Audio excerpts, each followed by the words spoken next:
Hi welcome back to my channel. ನಾವು ದೇಹಕ್ಕೆ ಎಷ್ಟೆಲ್ಲ ಕಾಳಜಿನ ತೋರಿಸ್ತೀವಿ, ಸರಿಯಾದ ಟೈಮಿಗೆ ಆಹಾರ ತಗೋತೀವಿ, ನಿದ್ರೆ, ವ್ಯಾಯಾಮ, ಆದ್ರೂ ಅನಾರೋಗ್ಯಕ್ಕೆ ಒಳಗಾಗ್ತೀವಿ. ಯಾಕಂದ್ರೆ ಸಮಸ್ಯೆಗಳ ಮೂಲ ದೇಹದಲ್ಲಿಲ್ಲ, ಹೊರಗಿನ ಜಗತ್ತಲ್ಲೂ ಇಲ್ಲ. ಹಾಗಾದ್ರೆ ಏನಿದು? ಬನ್ನಿ ನೋಡೋಣ. Hi, this is doctor Manjula Kiran. I am motivation speaker, law of attraction manifestation trainer and also life coach. ಅನಾರೋಗ್ಯಕ್ಕೆ ಮೂಲ ನಮ್ಮ ಒಂದು ಮೈಂಡ್. ನಮ್ಮ ಆಲೋಚನೆಗಳ ಶಕ್ತಿ ನಮ್ಮ ಆರೋಗ್ಯ ಮತ್ತೆ ನಮ್ಮ ಬದುಕನ್ನ ನೇರವಾಗಿ ಇಂಪ್ಯಾಕ್ಟ್ ಮಾಡುತ್ತೆ. ಮೈಂಡ್ ಅನ್ನ ಕ್ಲಿಯರ್ ಆಗಿ ಮಾಡಿದಾಗ ಆಟೋಮೆಟಿಕ್ ಆಗಿ ದೇಹ ಕೂಡ ಕ್ಲಿಯರ್ ಆಗುತ್ತೆ, ಕ್ಲೀನ್ ಆಗುತ್ತೆ, ಆರೋಗ್ಯವಾಗ್ತಾ ಹೋಗುತ್ತೆ. ಸೊ ಈ video especially dedicated to good health. ನಮ್ಮ ಆರೋಗ್ಯವನ್ನು ನಾವು ಇನ್ನೂ ಹೇಗೆ ಕಾಪಾಡ್ಕೊಳ್ಳೋದು, ಇನ್ನು ಹೇಗೆ ವೃದ್ಧಿ ಮಾಡ್ಕೊಳ್ಳೋದು ಅನ್ನೋದ್ರ ಮೇಲೆ ಇವತ್ತು ನಾವು ಡಿಸ್ಕಸ್ ಮಾಡ್ತಾ ಇದ್ದೀವಿ. ಸೊ ವಿಡಿಯೋ ತುಂಬಾ interesting, especially for the health. ಕೊನೆಯವರೆಗೂ ನೋಡಿ, ಲೈಕ್ ಮಾಡಿ, ಶೇರ್ ಮಾಡಿ, ಸಬ್ಸ್ಕ್ರೈಬ್ ಮಾಡೋದನ್ನ ಮರಿಬೇಡಿ. ನಮ್ಮ ದೇಹವನ್ನ ಆರೋಗ್ಯವಾಗಿ ಇಟ್ಕೊಳ್ಳೋದಕ್ಕೆ ತುಂಬಾ ಕೆಲಸಗಳನ್ನ ಮಾಡ್ತೀವಿ. ಬಾಡಿಗೆ ನಾವು ರೆಸ್ಟ್ ಕೊಡ್ತೀವಿ, 7 ರಿಂದ 8 ಗಂಟೆಗಳ ಕಾಲ ನಿದ್ರೆ ಕೊಡ್ತೀವಿ, 3-4 ಸರಿ ಆಹಾರನ ಕೊಡ್ತೀವಿ, ಎಕ್ಸಸೈಸ್ ಮಾಡ್ತೀವಿ. ಇಷ್ಟೆಲ್ಲ ದೇಹಕ್ಕೋಸ್ಕರ ನಾವು ಮಾಡ್ತೀವಿ. ಆದ್ರೂ ನಾವು ಆವಾಗವಾಗ ದೇಹದಲ್ಲಿ ಏನಾದ್ರೂ ಚಾಲೆಂಜಸ್ ಅನ್ನ ಫೇಸ್ ಮಾಡ್ತಾನೆ ಇರ್ತೀವಿ. ಕೆಲವು ವರ್ಷಗಳಿಂದ ಅಂತೂ ನೋಡ್ತಾ ಇದ್ದೀವಿ, ಕಾಯಿಲೆಗಳ ಸಂಖ್ಯೆ ಜಾಸ್ತಿ ಆಗ್ತಾ ಇದೆ. ಡಾಕ್ಟರ್ನ ಕೇಳಿದ್ರೆ ಯಾಕೆ ಹೀಗೆ ಅಂತ ಹೇಳಿದ್ರೆ ಅವ್ರೇನ್ ಹೇಳ್ತಾರೆ, ಲೈಫ್ ಸ್ಟೈಲ್ ಇಂದ ಈಗ ಆಗ್ತಾ ಇರೋದು ಅಂತ ಹೇಳ್ತಾರೆ. ನಂತರ ನಾವು ನಮ್ಮ ಲೈಫ್ ಸ್ಟೈಲ್ ನ ಚೆಕ್ ಮಾಡ್ಕೋತೀವಿ. ಹಾಗೆ ಹೇಳ್ತೀವಿ ನಾವು ಡಾಕ್ಟರ್ಗೆ, ಇಲ್ವಲ್ಲ ನಾನು ಹೆಲ್ತಿ ಫುಡ್ ಅನ್ನೇ ತಗೋತಾ ಇದ್ದೀನಿ, ತಾಮಸಾಹಾರನ ಮುಟ್ಟೋದೇ ಇಲ್ಲ, ನಾನು ಬ್ಯಾಡ್ ಹ್ಯಾಬಿಟ್ಸ್ ಅಂತ ನನ್ನ ಹತ್ರ ಇಲ್ವೇ ಇಲ್ಲ, ಆದ್ರೂ ಯಾಕೆ ಹೀಗೆ ಅಂತ ನಾವು ಡಾಕ್ಟರ್ನ ಕೇಳ್ತೀವಿ. ಮತ್ತೆ ಡಾಕ್ಟರ್ ಹೇಳ್ತಾರೆ, ಸ್ಟ್ರೆಸ್ ಇಂದ ಹೀಗಾಗ್ತಾ ಇದೆ, ಮೈಂಡ್ ತುಂಬಾ ಸ್ಟ್ರೆಸ್ ಆಗಿದೆ ನಿಮ್ದು, ಅದಕ್ಕೆ ಈಗೆಲ್ಲ ಆಗ್ತಾ ಇದೆ ಅಂತೆ. ಸೊ ನಮ್ಮ ಫಿಸಿಕಲ್ ಬಾಡಿನ ಆರೋಗ್ಯವಾಗಿ ಇಟ್ಕೋಬೇಕು ಅಂದ್ರೆ ಮೊದಲು ನಾವು ಯಾವುದನ್ನ ಆರೋಗ್ಯವಾಗಿ ಇಟ್ಕೋಬೇಕು? ಮೈಂಡ್ ಅನ್ನ, ಅಲ್ವಾ? ಯಾಕಂದ್ರೆ ನಮ್ಮ ಪೂರಾ ಶರೀರದ ಒಂದು ಕಂಟ್ರೋಲು ಇಲ್ಲಿದೆ. ಯಾವಾಗ ನಮ್ಮ ಮೈಂಡ್ ಅನ್ನ ನಾವು ಆರೋಗ್ಯವಾಗಿ ಇಟ್ಕೊಳ್ತೀವಿ, ಯಾವಾಗ ನಮ್ಮ ಮೈಂಡ್ ಆರೋಗ್ಯವಾಗಿರುತ್ತೆ, ಆಗ ಬಾಡಿನೂ ಕೂಡ ಆರೋಗ್ಯವಾಗೋದಕ್ಕೆ ಸ್ಟಾರ್ಟ್ ಆಗ್ಬಿಡುತ್ತೆ. ಸೊ ನಾವು ನಮ್ಮ ಲೈಫ್ ಅಲ್ಲಿ ನಮ್ಮ ಆರೋಗ್ಯದಲ್ಲಿ ಏನೆಲ್ಲ ಚಾಲೆಂಜಸ್ ನ ನೋಡ್ತಾ ಇದೀವಿ, ಇಶ್ಯೂಸ್ ನ ಫೇಸ್ ಮಾಡ್ತಾ ಇದೀವಿ, ಅದರ ಕಂಟ್ರೋಲ್ ಇರೋದು ಮೈಂಡ್ ಅಲ್ಲಿ. ಇಲ್ಲಿಂದನೇ ಎಲ್ಲ ಆಗ್ತಾ ಇರುತ್ತೆ. ನಮ್ಮ ಪ್ರತಿಯೊಂದು ಥಾಟ್ ಏನೆಲ್ಲ ವಿಜುವಲೈಸ್ ಮಾಡುತ್ತೆ, ಏನೇನು ಫೀಲಿಂಗ್ ನ ಕ್ರಿಯೇಟ್ ಮಾಡುತ್ತೆ. ಫಾರ್ ಎಕ್ಸಾಂಪಲ್, ನಾವು ತುಂಬಾ ಸರಿ ನಮಗ್ ನಾವೇ ಅನ್ಕೊಳ್ತಿದೀವಿ, ಯಾಕೋ ಇವತ್ತು ತುಂಬಾ ಸುಸ್ತಾಗ್ತಾ ಇದೆ, ಯಾಕೋ ಇವತ್ತು ಎನರ್ಜಿನೇ ಇಲ್ಲ ಬಾಡಿನಲ್ಲಿ, ನನ್ಗೆ ಯಾಕೋ ಇವತ್ತು ಲೋ ಫೀಲ್ ಆಗ್ತಾ ಇದೆ, ಇವತ್ತು ಯಾಕೋ ಹೈ ಫೀಲ್ ಆಗ್ತಾ ಇದೆ, ಏನ್ ಮಾಡ್ಬೇಕು ಅಂತ ಇಂಟ್ರೆಸ್ಟೇ ಬರ್ತಾ ಇಲ್ಲ ನಂಗೆ, ಯಾವಾಗ್ಲೂ ಒಂಥರ ಸುಸ್ತು, ತೂಕಡಿಕೆ ಬರ್ತಾ ಇದೆ, ಹಾಗೆ ಹೀಗೆ ಅಂತ.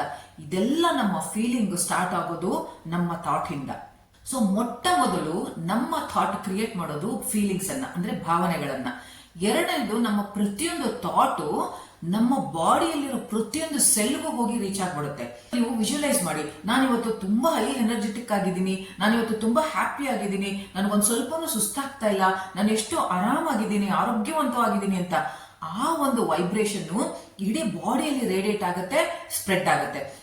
ಆನ್ ದಿ ಅದರ್ ಹ್ಯಾಂಡ್, ನೀವು ಬೇರೆ ತರ ನೆಗೆಟಿವ್ ಥಾಟ್ ನ ಕ್ರಿಯೇಟ್ ಮಾಡಿದ್ರೆ, ಅಂದ್ರೆ ನನ್ಗೆ ತುಂಬಾ ಸುಸ್ತಾಗ್ತಾ ಇದೆ, ಯಾಕೋ ಒಂಥರ ಲೇಸಿ ಅನಿಸ್ತಾ ಇದೆ, ಇವತ್ತು ಏನ್ ಮಾಡೋಕ್ಕೂ ಮನಸ್ಸು ಬರ್ತಿಲ್ಲ, ಈ ಕೆಲಸ ಮಾಡೋದಕ್ಕೆ ತುಂಬಾ ಕಷ್ಟ, ನನಗೆ ನನ್ನ ಕೈಲಿ ಆಗದೇ ಇಲ್ಲ, ಆ ಒಂದು ಥಾಟು ಇಡೀ ಬಾಡಿಯಲ್ಲಿ ರೇಡಿಯೇಟ್ ಆಗುತ್ತೆ, ಪ್ರತಿಯೊಂದು ಸೆಲ್ಗೂ ಅದು ಹೋಗಿ ಟಚ್ ಆಗುತ್ತೆ. ಹಾಗೆ ನೀವು ಹೇಳ್ತಾ ಇದ್ರೆ ನಾನು ಎಲ್ಲರನ್ನೂ ಪ್ರೀತಿಸ್ತೀನಿ ಅಂತ, ಆ ಒಂದು ಎನರ್ಜಿ ಆಫ್ ಲವ್ ಇಡೀ ಬಾಡಿಯಲ್ಲಿ ಸ್ಪ್ರೆಡ್ ಆಗ್ಬಿಡುತ್ತೆ. ಆನ್ ದಿ ಅದರ್ ಹ್ಯಾಂಡ್, ನೀವು ಅನ್ಕೊಂಡ್ರೆ ನನ್ನನ್ನು ಯಾರು ಪ್ರೀತಿಸೋದೇ ಇಲ್ಲ, ನನ್ನನ್ನು ಯಾರು ರೆಸ್ಪೆಕ್ಟೇ ಮಾಡಲ್ಲ, ಆ ಎನರ್ಜಿ ಕೂಡ ನಿಮ್ಮ ಬಾಡಿಯಲ್ಲಿ ಸ್ಪ್ರೆಡ್ ಆಗ್ತಾ ಹೋಗುತ್ತೆ. ಹಾಗಾಗಿ ಪ್ರತಿಯೊಂದು ಥಾಟ್ ನ ಎನರ್ಜಿ ಬಾಡಿಯಲ್ಲಿ ಪ್ರವೇಶಿಸ್ತಾ ಹೋಗುತ್ತೆ, ಪ್ರತಿಯೊಂದು ಸೆಲ್ಗೂ ಹೋಗಿ ಅದು ರೀಚ್ ಆಗತ್ತೆ. ಯಾವಾಗ ನಾವು ಇಲ್ಲಿ ರಿಪೇರ್ ಮಾಡ್ಕೋತೀವೋ, ಇಲ್ಲಿಂದ ನಾವೆಲ್ಲ ತೆಗಿತೀವೋ, ಆಗ ಎಲ್ಲ ಸರಿ ಆಗ್ಬಿಡುತ್ತೆ. ನಮ್ಮ ಬಾಡಿಯಲ್ಲಿ ಏನಾದ್ರೂ ಇಶ್ಯೂಸ್ ಆದ್ರೆ ಆ ಪಾರ್ಟ್ ಅನ್ನ ಮಾತ್ರ ನಾವು ರಿಪೇರ್ ಮಾಡೋಕ್ ನೋಡ್ತೀವಿ, ರಿಪೇರ್ ಮಾಡ್ಕೋತೀವಿ. ಆದ್ರೆ ಇಶ್ಯೂ ಎಲ್ಲಿಂದ ಸ್ಟಾರ್ಟ್ ಆಯ್ತು ಅನ್ನೋದನ್ನ ಚೆಕ್ ಮಾಡೋದಿಲ್ಲ, ಗಮನನೂ ಕೊಡೋದಿಲ್ಲ ನಾವು. ಈಗ ಫಾರ್ ಎಕ್ಸಾಂಪಲ್, ಯಾರಿಗಾದ್ರೂ ಹಾರ್ಟ್ ಅಲ್ಲಿ ಬ್ಲಾಕೇಜ್ ಆಯ್ತು ಅಂದ್ರೆ ಸರ್ಜರಿ ಮಾಡಿಸ್ತೀವಿ. ಹಾಗೇನೆ ಡಾಕ್ಟರ್ ಹೇಳ್ತಾರೆ, ಸರ್ಜರಿ ಆದ್ಮೇಲೆ ಇದು ಮತ್ತೆ ರಿಪೀಟ್ ಆಗ್ಬಾರ್ದು, ಬ್ಲಾಕ್ ಆಗ್ಬಾರ್ದು ಅಂತ. ಯಾಕೆ ಹೀಗೆ ಹೇಳ್ತಾರೆ? ಯಾರಿಗಾದ್ರೂ ಕ್ಯಾನ್ಸರ್ ಇರುತ್ತೆ, ಅವರನ್ನ ಫುಲ್ ಗುಣಪಡಿಸ್ತಾರೆ ಡಾಕ್ಟರ್, ಮತ್ತೆ ಹೇಳ್ತಾರೆ ಲೈಫ್ ಸ್ಟೈಲ್ ಬಗ್ಗೆ ಸ್ವಲ್ಪ ಗಮನ ಇಡಿ, ಮತ್ತೆ ಇದು ರಿಪೀಟ್ ಆಗ್ಬಾರ್ದು ಅಂತ. ಯಾಕಂದ್ರೆ ಎಲ್ಲ ಕಾಯಿಲೆಗಳು ಮತ್ತೆ ಮತ್ತೆ ಬರುವಂತಹ ಸಂಭವ ಇರುತ್ತೆ. ಯಾಕಂದ್ರೆ ಪ್ರತಿಯೊಂದು ಕಾಯಿಲೆಗೂ ಕಾರಣ ಬರೀ ಬಾಡಿಯಲ್ಲದು, ಅದಿರೋದು ಇಲ್ಲಿ ಮೈಂಡ್ ಅಲ್ಲಿ. ಕಾಯಿಲೆ ಬರೋದಕ್ಕೆ 3 ಸ್ಟೇಜಸ್ ಇರುತ್ತೆ, 3 ಲೇಯರ್ ಇರುತ್ತೆ. ಒಂದು ನಮ್ಮ ಮೈಂಡ್, ಇನ್ನೊಂದು ಎನರ್ಜಿ ಬಾಡಿ, ಏನಂದ್ರೆ ನಾವು ಸೂಕ್ಷ್ಮ ಶರೀರ ಅಂತ ಏನ್ ಹೇಳ್ತೀವಿ, ಅದು ಕಣ್ಣಿಗೆ ಕಾಣೋದಿಲ್ಲ, ನಾವು 7 ಚಕ್ರಗಳು ಅಂತ ಏನ್ ಹೇಳ್ತೀವಿ, ಆ ಒಂದು ಸೂಕ್ಷ್ಮ ಶರೀರ. ಆ ನಂತರ 3ನೇದು ಈ ಫಿಸಿಕಲ್ ಬಾಡಿ, ರಕ್ತ ಮಾಂಸದಿಂದ ತುಂಬಿರುವಂತ ಈ ಫಿಸಿಕಲ್ ಬಾಡಿ. ಇದನ್ನ ನೀವು ಇವಾಗ ಒಂದು ವಿಜುವಲೈಸ್ ಮಾಡಿ.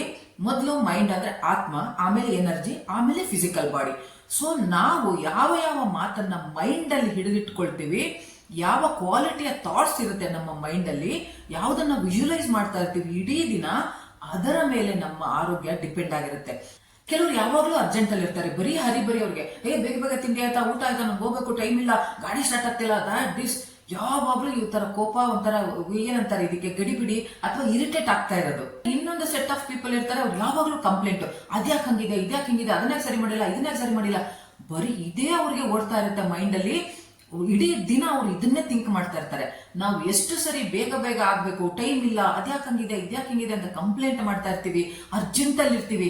ಆ ಒಂದು ವೈಬ್ರೇಷನ್ ಏನಿದೆ ಅದು ಬಾಡಿಯ ಪ್ರತಿಯೊಂದು ಸೆಲ್ಗೂ ಅದು ಹೋಗಿ ರೀಚ್ ಆಗ್ತಾ ಇರುತ್ತೆ. ಆದ್ರೆ ಇಷ್ಟು ವರ್ಷ ನಮ್ಗೆ ಅದು ಗೊತ್ತೇ ಆಗಿಲ್ಲ. 20ರಿಂದ 60 ವರ್ಷ, 70 ವರ್ಷ, 80 ವರ್ಷ ನಾವು ಬದುಕಿದ್ರು ಕೂಡ ನಮ್ಗೆ ಅದ್ರ ಬಗ್ಗೆ ಅವೇರ್ನೆಸ್ ಇಲ್ಲ, ಅದ್ರ ಬಗ್ಗೆ ನಾವು ಯೋಚನೆ ಮಾಡಿಲ್ಲ, ಅದನ್ನ ಹಂಗೆ ನಾವು ಕ್ಯಾರಿ ಮಾಡ್ತಾ ಬಂದಿದೀವಿ. ಇನ್ನ ಕೆಲವು ಸೆಟ್ ಆಫ್ ಪೀಪಲ್ ಇರ್ತಾರೆ, ಅವ್ರು ಏನ್ ಮಾಡ್ತಾರೆ, ಯಾರಾದ್ರೂ ಏನಾದ್ರು ಅಂದ್ರೆ ಅವ್ರು ತಿರುಗಿ ಮಾತಾಡೋದಿಲ್ಲ. ಅವ್ರು ಅನ್ಕೊಂತಾರೆ, ನೋಡು ನಾನು ರೆಸ್ಪಾನ್ಸ್ ಮಾಡ್ಲಿಲ್ಲ, ನಾನು ಎಷ್ಟು ಒಳ್ಳೆಯವನು, ಒಳ್ಳೆ ವ್ಯಕ್ತಿ, ನನ್ನ ಆಟಿಟ್ಯೂಡ್ ಚೆನ್ನಾಗಿದೆ ಅಂತ.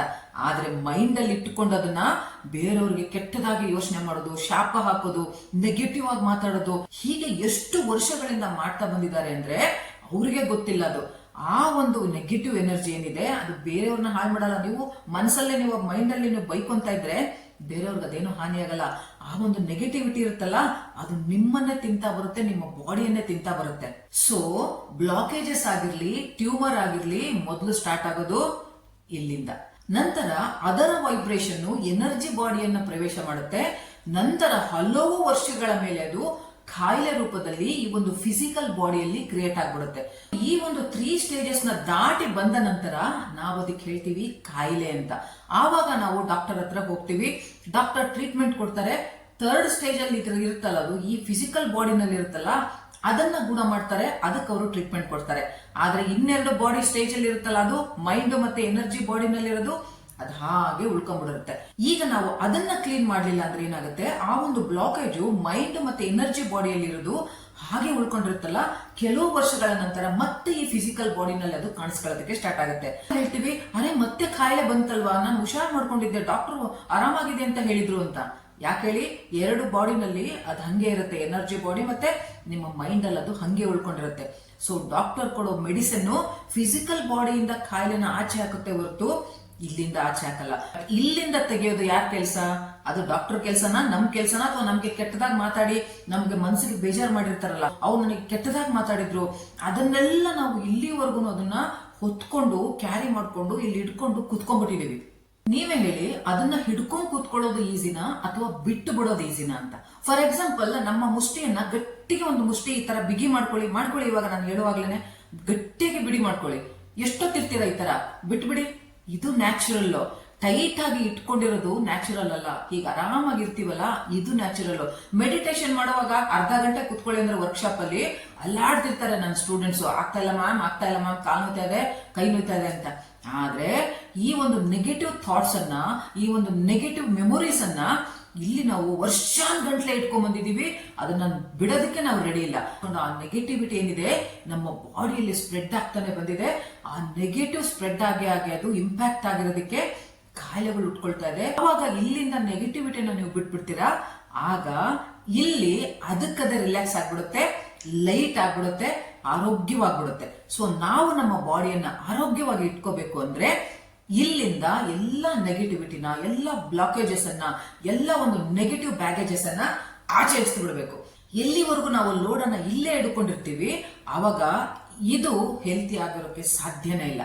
ಇಲ್ಲಿ ತುಂಬಾ ಜನಕ್ಕೆ ಒಂದು ಡೌಟ್ ಇದೆ, ನಾವು ಲಾ ಆಫ್ ಅಟ್ರಾಕ್ಷನ್ ಮತ್ತೆ ಮ್ಯಾನಿಫೆಸ್ಟೇಷನ್ ಮೂಲಕ ಸಬ್ ಕಾನ್ಶಿಯಸ್ ಮೈಂಡ್ ಅನ್ನ ಪ್ರೋಗ್ರಾಮಿಂಗ್ ಮಾಡೋದರ ಮೂಲಕ ನಮ್ಮ ಹೆಲ್ತ್ ಅನ್ನ ನಾವು ಸರಿ ಮಾಡ್ಕೋಬಹುದಾ, ಇಂಪ್ರೂವ್ ಮಾಡ್ಕೋಬಹುದಾ, ಹೀಲ್ ಮಾಡ್ಕೋಬಹುದಾ, ಆಗುತ್ತಾ ಇದು ಅಂತ? ಖಂಡಿತ ಆಗುತ್ತೆ. ಯಾಕೆಂದ್ರೆ ಯೂನಿವರ್ಸ್ ಅಲ್ಲಿ ತುಂಬಾ ವಿಚಾರಗಳಿದೆ, ನಮಗೆ ಗೊತ್ತಿಲ್ಲ. ಅದು ನಮಗೆ ಇವತ್ತವರೆಗೂ ಅದರ ಅವೇರ್ನೆಸ್ ಇಲ್ಲ. ನಮಗೆ ತುಂಬಾ ವಿಚಾರಗಳನ್ನ ಇತ್ತೀಚೆಗೆ ಸೈನ್ಸ್ ಕೂಡ ಡಿಸ್ಕವರ್ ಮಾಡ್ತಾ ಇದೆ. ನಾವು ಯೂನಿವರ್ಸ್ ನ ಇಂಟೆಲಿಜೆಂಟ್ ಅಂತೀವಿ, ಬ್ರಹ್ಮಾಂಡದ ಶಕ್ತಿ ಅಂತೀವಿ, ಭಗವಂತ ಅಂತೀವಿ, ಜೀಸಸ್ ಅಂತೀವಿ, ಅಲ್ಲಾ ಅಂತೀವಿ, ವಾಯುಗುರು ಅಂತೀವಿ. ಬಟ್ ಎಲ್ಲರೂ ಒಪ್ಪೋದು ಒಂದೇ ಒಂದು ಅಗೋಚರ ಶಕ್ತಿ, ಅದು ನಮ್ಮನ್ನೆಲ್ಲ ಕಾಪಾಡ್ತಿದೆ, ಮೇಲಿದೆ ಅಂತ. ಹಾಗಾಗಿ ನಾನಿವತ್ತು ಆ ಎನರ್ಜಿಯ ಬಗ್ಗೆ, ಆ ಡಿವೈನ್ ಪವರ್ ಬಗ್ಗೆ ಮಾತಾಡ್ತಾ ಇರೋದು. ಅದೆಲ್ಲ ಒಂಥರ ಮಿರಾಕಲ್ ಸಬ್ಸ್ಟೆನ್ಸ್ ಇದ್ದ ಹಾಗೆ ನಮ್ಮೆಲ್ಲರ ಲೈಫ್ ಅನ್ನ ಚೇಂಜ್ ಮಾಡುವಂತಹ ಒಂದು ಶಕ್ತಿ ಅದಕ್ಕಿದೆ. ಆ ಮ್ಯಾನಿಫೆಸ್ಟೇಷನ್ ಮತ್ತೆ ಲಾ ಆಫ್ ಅಟ್ರಾಕ್ಷನ್ ಬ್ರಹ್ಮಾಂಡ ನಮಗೆ ಏನ್ ಕೊಟ್ಟಿದೆ, ಅದರಿಂದ ನಾವು ಖಂಡಿತ ನಮ್ಮ ಆರೋಗ್ಯವನ್ನ ಗುಣಪಡಿಸ್ಕೊಳ್ಬಹುದು. ಈಗಾಗಲೇ ಚಾಲೆಂಜಸ್ ಇದೆ, ಅದನ್ನ ನಾವು ರಿಕವರ್ ಮಾಡ್ಕೋಬಹುದು. ಹಾಗೆ ನಮ್ಮ ಆರೋಗ್ಯವನ್ನ ಇಂಪ್ರೂವ್ ಕೂಡ ಮಾಡ್ಕೋಬಹುದು. ಸೊ ಲೈಫ್ ಅಲ್ಲಿ ನಮ್ಗೆ ಏನೆಲ್ಲ ಇಂಪಾರ್ಟೆಂಟ್, ಒಂದು ರಿಲೇಶನ್ಶಿಪ್, ಇನ್ನೊಂದು ಕರಿಯರ್ ಮತ್ತೆ ಹೆಲ್ತ್. ಹೆಲ್ತ್ ಅಂತೂ ತುಂಬಾ ಇಂಪಾರ್ಟೆಂಟ್. ಯಾಕೆಂದ್ರೆ ಹೆಲ್ತ್ ಕರೆಕ್ಟ್ ಆಗಿದ್ರೆ ಇನ್ನೆರಡು ಫೀಲ್ಡ್ ಅಲ್ಲಿ ನಾವು ಆರಾಮಾಗಿ ನಾವು ಮೇಂಟೈನ್ ಮಾಡ್ಕೊಂಡು ಹೋಗ್ತೀವಿ. ಸೊ ಒಂದು ಒಳ್ಳೆ ಹೆಲ್ತ್ ಅನ್ನ ಮ್ಯಾನಿಫೆಸ್ಟ್ ಮಾಡೋದಕ್ಕೆ ಏನ್ ಮಾಡಬೇಕು, ಇಲ್ಲಿ ಮ್ಯಾನಿಫೆಸ್ಟ್ ಮಾಡಿ ಸಬ್ ಕಾನ್ಶಿಯಸ್ ಮೈಂಡ್ ನ ಒಂದು ಒಳ್ಳೆ ಹೆಲ್ತ್ ಗೋಸ್ಕರ ರೀಪ್ರೋಗ್ರಾಮಿಂಗ್ ಮಾಡ್ಕೋಬೇಕು ಅಂದ್ರೆ ಏನ್ ಮಾಡ್ಬೇಕು, ಒಂದು ಒಳ್ಳೆ ಹೆಲ್ತ್ ಅನ್ನ ಕಲ್ಟಿವೇಟ್ ಮಾಡ್ಕೋಬೇಕು ಅಂದ್ರೆ 5 ಸ್ಟೆಪ್ಸ್ ಅನ್ನ ನಾವು ಇಲ್ಲಿ ಫಾಲೋ ಮಾಡಬೇಕಾಗತ್ತೆ. ಸ್ಟೆಪ್ ನಂಬರ್ 1, ಪಾಸಿಟಿವ್ ಅಫರ್ಮೇಷನ್ಸ್ ಅನ್ನ ಹೇಳ್ಕೋಬೇಕು. ಪಾಸಿಟಿವ್ ಅಫರ್ಮೇಷನ್ಸ್ ನ ನಮಗ್ ನಾವೇ ಹೇಳ್ಕೊಡೋದು. ಹೇಗೆ? I am healthy, I am energetic, I am fit, I am happy. ನಾನು ಆರೋಗ್ಯವಾಗಿದ್ದೀನಿ, ನಾನು ಫಿಟ್ ಆಗಿದ್ದೀನಿ, ಎನರ್ಜೆಟಿಕ್ ಆಗಿದ್ದೀನಿ, ಸಂತೋಷವಾಗಿದ್ದೀನಿ. ಈ ತರ ವಿಜುವಲೈಸ್ ಮಾಡಬೇಕು. ನೀವು ಆರೋಗ್ಯವಾಗಿರೋ ತರ, ಫಿಟ್ ಆಗಿರೋ ತರ, ಹ್ಯಾಪಿ ಆಗಿರೋ ತರ, ನೀವು ಬ್ಯೂಟಿಫುಲ್ ಆಗಿ ಹ್ಯಾಂಡ್ಸಮ್ ಆಗಿರೋ ತರ ನಿಮ್ಮನ್ನ ನೀವು ಡೈಲಿ ವಿಜುವಲೈಸ್ ಮಾಡಬೇಕು. 3ನೇದು ಗ್ರಾಟಿಟ್ಯೂಡ್. ಗ್ರಾಟಿಟ್ಯೂಡ್ ಹೇಳ್ಬೇಕಂದ್ರೆ ಧನ್ಯತಾ ಭಾವ ಇಟ್ಕೋಬೇಕು, ಗ್ರೇಟ್ಫುಲ್ ಇಟ್ಕೋಬೇಕು, ಥ್ಯಾಂಕ್ಸ್ ಹೇಳ್ಬೇಕು. ಯಾರಿಗೆ? ಇಡೀ ನಿಮ್ಮ ಬಾಡಿಗೆ ನೀವು ಥ್ಯಾಂಕ್ಸ್ ಹೇಳ್ಬೇಕು, ಪ್ರತಿಯೊಂದು ಅಂಗಕ್ಕೂ ಥ್ಯಾಂಕ್ಸ್ ಹೇಳ್ಬೇಕು. ಫುಡ್ಗೆ, ನೀವು ತಿನ್ನುವಂತ ಆಹಾರಕ್ಕೆ ಥ್ಯಾಂಕ್ಸ್ ಹೇಳ್ಬೇಕು, ಕುಡಿಯುವಂತ ನೀರಿಗೆ ಥ್ಯಾಂಕ್ಸ್ ಹೇಳ್ಬೇಕು, ನೀವು ಸೇವಿಸುವಂತ ಗಾಳಿಗೆ ಥ್ಯಾಂಕ್ಸ್ ಹೇಳ್ಬೇಕು. ಆಕಾಶ, ಭೂಮಿ, ಅಗ್ನಿ, ಪಂಚಭೂತಗಳು ಅಂತ ನಾವೇನ್ ಹೇಳ್ತೀವಿ ಅದಕ್ಕೆಲ್ಲ ನೀವು ಥ್ಯಾಂಕ್ಸ್ ಹೇಳ್ಬೇಕು. ಗಿಡ, ಮರ, ಹೊಳೆ, ನದಿ, ಸಮುದ್ರ ಎಲ್ಲದಕ್ಕೂ ನೀವು ಥ್ಯಾಂಕ್ಸ್ ಹೇಳ್ಬೇಕು ಡೈಲಿ. ಯಾಕೆಂದ್ರೆ ಅದೆಲ್ಲ ಇರೋದ್ರಿಂದನೇ ನಾವು ಬದುಕಿರೋದು, ನಾವು ಉಸಿರಾಡ್ತಾ ಇರೋದು ಅಲ್ವಾ. ಅಂಡ್ 4ನೇದು ಆಕ್ಷನ್ಸ್.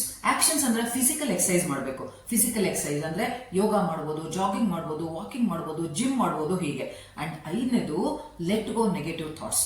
ಏನು ನೆಗೆಟಿವ್ ಬ್ಯಾಗೇಜ್ ಇದೆ, ನಾನು ಹಿಂದೆ ಹೇಳಿದೆ ನಿಮ್ಗೆ, ಆ ನೆಗೆಟಿವ್ ಬ್ಯಾಗೇಜ್ ನೆಲ್ಲ ನಾವು ಬಿಟ್ಬಿಡ್ಬೇಕು. ಯಾಕೆಂದ್ರೆ ತುಂಬಾ ಹೆಲ್ತ್ ಪ್ರಾಬ್ಲಮ್ ಬರೋದೇ ನಮ್ಮ ನೆಗೆಟಿವ್ ಸ್ಟ್ರೆಸ್ ಇಂದ, ಆಂಗ್ಸೈಟಿ ಇಂದ, ಆಂಗರ್ ಇಂದ. ಸೈಕೋಸೊಮ್ಯಾಟಿಕ್ ಅಂದ್ರೆ ಮೈಂಡ್ ಅಂಡ್ ಹೆಲ್ತ್ ನ ಕನೆಕ್ಟ್ ಮಾಡುತ್ತೆ. ಅದರ ಪ್ರಕಾರ ಯಾರಿಗೆ ಕ್ಯಾನ್ಸರ್ ಇರುತ್ತೆ ಅಂತ ಇದು ಮೆಡಿಕಲಿ ಪ್ರೂವ್ ಆಗಿದೆ. ಯಾರಿಗೆ ಕ್ಯಾನ್ಸರ್ ಇರುತ್ತಲ್ಲ ಅವರು ವರ್ಷಾನ್ಗಂಟ್ಲೆ ತುಂಬಾ ಒಂದು ಸಿಟ್ಟನ್ನ, ಆಂಗ್ಸೈಟಿನ, ಆಂಗರ್ ಅನ್ನ ಮನಸ್ಸಲ್ಲಿ ಅವರು ಎಕ್ಸ್ಪ್ರೆಸ್ ಮಾಡಿದ್ರೆ ಹಂಗೆ ಹಿಡ್ಕೊಂಡ್ ಬಂದ್ಬಿಟ್ಟಿದ್ದಾರೆ. ಅವ್ರಿಗೇನಾದ್ರು ಅದನ್ನ ಎಕ್ಸ್ಪ್ರೆಸ್ ಮಾಡುವಂತ ಅವಕಾಶ ಸಿಕ್ಕಿದ್ರೆ ರಿಲೀಸ್ ಮಾಡ್ಬಿಡ್ತಾ ಇದ್ರು, ಅವಾಗ ಅವ್ರ ಹೆಲ್ತ್ ಹಾಳಾಗ್ತಾ ಇರಲಿಲ್ಲ. Same goes with diabetic patients also. ಅವರಿಗೆ ಜೀವನದಲ್ಲಿ ಒಂದು ಸವಿ ಅಂತ ಹೇಳ್ತೀವಿ, ಒಂದು ಸ್ವೀಟ್ನೆಸ್ ಅಂತ ಹೇಳ್ತೀವಲ್ಲ, ಆ ಒಂದು ಹ್ಯಾಪಿನೆಸ್ ಅನ್ನ, ಒಂದು ಸ್ವೀಟ್ನೆಸ್ ಅನ್ನ ಮರ್ತೇ ಬಿಟ್ಟಿದ್ದಾರೆ. ಜೀವನದಲ್ಲಿ ಇಂಟ್ರೆಸ್ಟ್ ಅನ್ನೇ ಕಳ್ಕೊಂಡ್ಬಿಟ್ಟಿರ್ತಾರೆ ಅವರು. ಅಂತವ್ರು ಸಿಹಿಯನ್ನ ಜೀವನದಲ್ಲಿ ಕಳ್ಕೊಂಡಿರ್ತಾರೆ, ಮೈಯಲ್ಲಿ ಶುಗರ್ ಅನ್ನ ಜಾಸ್ತಿ ಮಾಡ್ಕೊಂಡ್ಬಿಟ್ಟಿರ್ತಾರೆ. ಅವ್ರೇನಾದ್ರೂ ಲೈಫ್ ಅಲ್ಲಿ ಆ ಒಂದು ಸ್ವೀಟ್ನೆಸ್ ನ ಇಟ್ಕೊಂಡಿದ್ರೆ ಅವ್ರಿಗೆ ಆರೋಗ್ಯ ಹಾಳಾಗ್ತಾ ಇರಲಿಲ್ಲ. ಅವ್ರಿಗೆ ಅನ್ನಿಸ್ಬೋದು ಯಾರು ನನ್ನ ಲವ್ ಮಾಡಲ್ಲ, ಯಾರು ನನ್ನ ರೆಸ್ಪೆಕ್ಟ್ ಮಾಡಲ್ಲ. ಆದ್ರೆ ಫಸ್ಟ್ ನಿಮ್ಮನ್ನ ನೀವು ಲವ್ ಮಾಡ್ಕೊಳ್ಳಿ, ನಿಮ್ಮನ್ನ ನೀವು ರೆಸ್ಪೆಕ್ಟ್ ಮಾಡ್ಕೊಳ್ಳಿ, ಆಗ ಪ್ರತಿಯೊಂದು ನಿಮಗೆ ಸಿಗ್ತಾ ಹೋಗುತ್ತೆ. ಈ ಒಂದು 5 ಪ್ರಾಕ್ಟೀಸ್ ಅನ್ನ ನೀವು ಡೈಲಿ ಮಾಡ್ತಾ ಬಂದ್ರೆ, ವಿತೌಟ್ ಫೇಲ್ ಡೈಲಿ ನೀವು ಮಾಡ್ತಾ ಬಂದ್ರೆ, ನಿಮ್ಮ ಆರೋಗ್ಯ ನೀವು 3 ಮಂತ್ಸ್ ಮಾಡಿ ನೋಡಿ, 100% ನಿಮ್ಮ ಆರೋಗ್ಯ ಸುಧಾರಿಸ್ತಾ ಬರುತ್ತೆ. ಆಮೇಲೆ ನನಗೆ ಬಂದು ಕಮೆಂಟ್ ಮಾಡಿ ನಾನು ಆರೋಗ್ಯವಾಗಿದ್ದೀನಿ ಅಂತ ಹೇಳ್ಬಿಟ್ಟು. ದೇವರು ನಿಮ್ಮೆಲ್ಲರಿಗೂ ಆರೋಗ್ಯ ಕೊಡಲಿ ಅಂತ ಕೇಳ್ತಾ ಮತ್ತೆ ಮುಂದಿನ ವಿಡಿಯೋದಲ್ಲಿ ಭೇಟಿ ಮಾಡ್ತೀನಿ. ಬಾಯ್.